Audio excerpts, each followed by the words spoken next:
Bonjour à tous, bienvenue dans cette nouvelle vidéo de démontage du M1 Garand Maruchin. Alors, on me pose souvent la question, le M1 Garand Maruchin, il n'y a qu'une seule version de disponible à un seul endroit, en tout cas à ma connaissance, WGC Shop, qui est disponible en 6 mm, pour un prix exorbitant. Mais en 8 mm, vous ne pourrez le trouver qu'en occasion, quand vous avez de la chance. Sinon, non, il est introuvable. Parce qu'il n'est tout simplement plus fabriqué. Donc, je vais vous montrer comment démonter sommairement, puis vous expliquer dans la théorie comment démonter entièrement votre réplique de Garand. Je ne vais pas le faire entièrement devant vous parce que j'ai des pièces qui sont collées, donc j'ai pas envie non plus de les décoller au risque de les casser. Donc par exemple, mon levier d'armement, lui, est bloqué. Donc, pour pouvoir démonter votre Garand, pour pouvoir l'entretenir, pour pouvoir éventuellement réparer une casse, ce qui vous arrivera sûr et certain, si vous avez ce Garand Maruchin, parce que oui, bien sûr, c'est toujours mon fameux Garand Maruchin avec ces deux encoches ici, qui étaient déjà à l'origine, bien entendu. Alors, tout d'abord, on va vérifier qu'il est vide, ce qui n'est pas le cas. On va vérifier aussi qu'il n'y a plus de gaz. Voilà, il faut surtout réarmer un coup, comme si vous alliez les charger en gaz, pour pouvoir démonter facilement cette partie-là. Hop. Donc après, pour démonter cette partie-là, on a des axes par-ci par-là.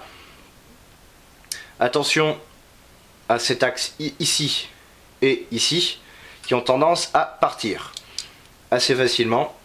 Donc faites comme ici, un petit coup de soudure si vous avez le matos. Ensuite, on démonte le bois, comme ceci. Si vous avez un bois original Maruchin, vous aurez un trou en plus ici avec une vis. Elle ne sert strictement à rien, donc vous pouvez l'enlever. C'est comme vous voulez. Donc bon, on peut voir ici que j'ai pas mal abîmé l'intérieur de ma crosse. Mais bon, j'ai fait ça avec une Dremel qui était en fin de vie, il y a maintenant 5 ans. Et donc bon, c'est fait ça un petit peu à l'arrache, mais bon. Après, c'est l'extérieur qui compte, même si elle a quand même morflé. Ensuite, pour démonter l'avant, on a une vis ici qu'on va démonter. C'est que des vis à laine sur l'ensemble de la réplique. Hop. Je trouve la bonne.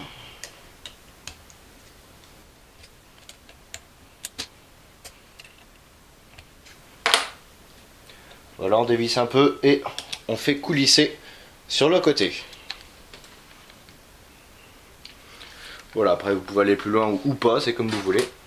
Et ensuite, on va prendre une autre clé à laine d'une autre taille pour dévisser la vis qu'on a à l'intérieur. Celle-là par contre, il faut l'enlever complètement. Voilà. Ensuite, on va prendre un tournevis pour démonter la vis ici.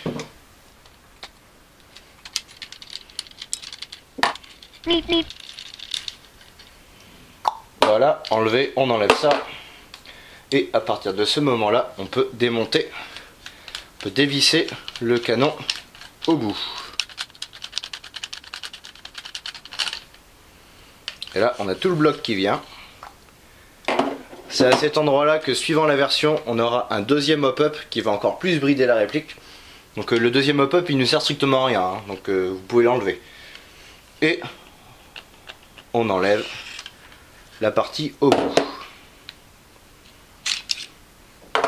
Voilà, le bout est démonté. Ensuite, pour démonter le garde-main supérieur, petit coup de tournevis ici. On va zoomer. Un petit coup de tournevis ici. Hop, on fait sauter. Et on enlève le tout doucement. Comme on peut le voir, j'avais mis une cale Je sais, pas du beau travail, mais bon, ça marche aussi. Après, pour continuer à démonter, je ne vais pas le faire ici. Une vis ici, une vis là, on enlève tout le bloc avant. Et après, il faut bien sûr démonter le levier d'armement. Donc un petit coup de clé Allen ici. Le bloc hop-up se situe ici. Je pense que vous l'aurez deviné. Ensuite, on a une vis là, une vis là, une vis là et une vis là, qui est en dessous le levier d'armement.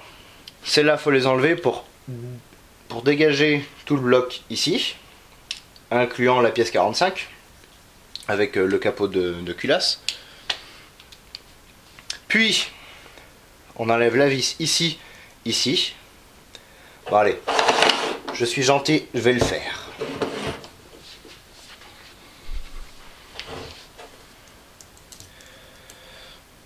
Parce que c'est une partie assez délicate.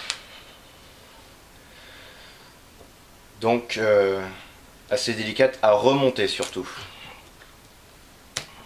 Attention, petit avertissement.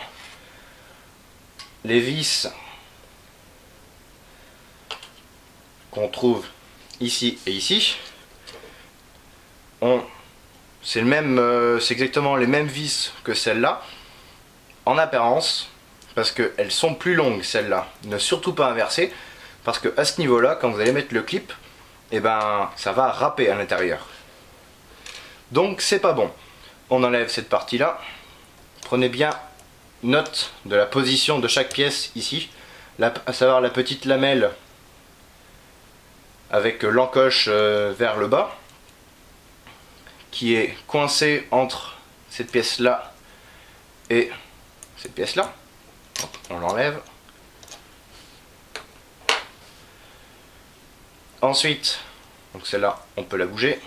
On va enlever cette pièce là, qui est coincée avec ce petit levier. Toc, voilà, on l'enlève. Et enfin, l'arrêteur de culasse, qui est ici. À savoir que cette petite pièce là, elle a tendance à très rapidement s'user. Donc là j'ai soudé, parce que oui, on peut souder sur cette pièce là, ça c'est cool. J'ai soudé une petite lamelle en ferraille, en alu, je sais plus. Et pour pouvoir combler le trou qui s'était formé à cause de cette pièce là. Je sais pas si on voit. Oui, on voit. À cause de cette pièce là qui va aller agripper et taper surtout à ce niveau là.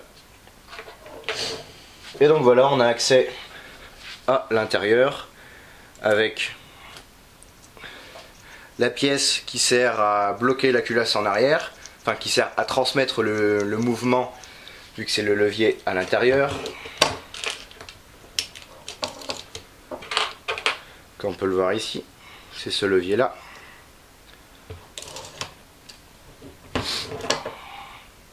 Ensuite, pour démonter cette pièce là, on enlève la petite vis ici, on a un axe qui se dégage et du coup on peut l'enlever.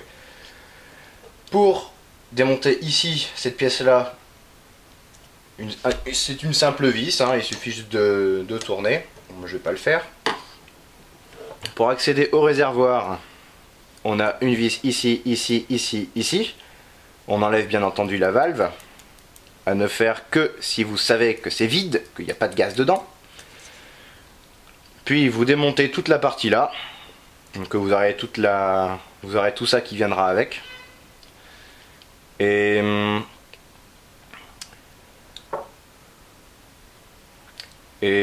on aura un énorme joint qui sera plaqué entre cette pièce là et la pièce au-dessus.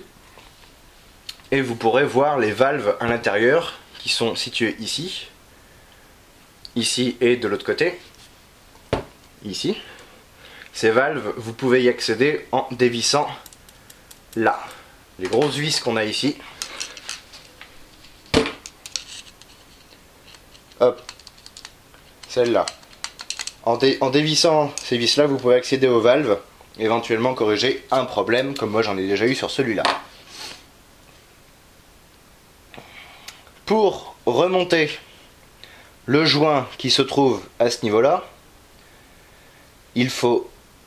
c'est compliqué en fait, il faut d'abord mettre la première vis, donc mettre le joint, et au fur et à mesure tirer sur le joint tout en mettant les vis une par une, pour finalement arriver à la dernière qui va aller plaquer définitivement la pièce, et donc vous pourrez refermer l'ensemble. Attention à bien lubrifier parce qu'une fuite de gaz ici ce serait dommage. Pour remonter notre mécano, on va aller prendre l'arrêteur de classe, on va aller le relier au levier, on va le caler dans le trou, comme ceci, de façon à ce qu'il bouge. Puis on va prendre la pièce ici, on va la mettre dans l'autre sens, le petit bitonio dans le rail situé sous le levier pour extraire le chargeur, enfin le clip. Voilà, là il est bien mis.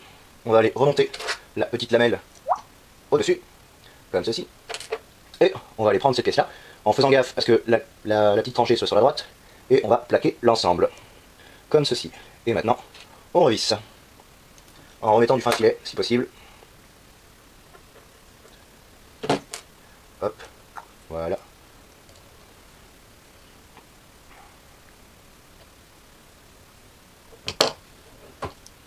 On va finir par resserrer. Et on vérifie que ça fonctionne bien. On serre le petit levier. Tadam, ça accroche bien. Et si je relâche, ça fait des chocs à pic. Et une fois que tout est remonté, on va vérifier que ça fonctionne bien. Hop, on vérifie que c'est bien armé. Si c'est pas le cas, on le fait. On met un petit peu de gaz. Hop, on vise un endroit sécurisé, on ne sait jamais. J'espère que cette vidéo de démontage-remontage sommaire de ce fusil vous aura plu. Si vous avez plus de questions, n'hésitez pas, je suis encore une fois à votre disposition. Et puis je vous dis à bientôt pour la prochaine vidéo de présentation.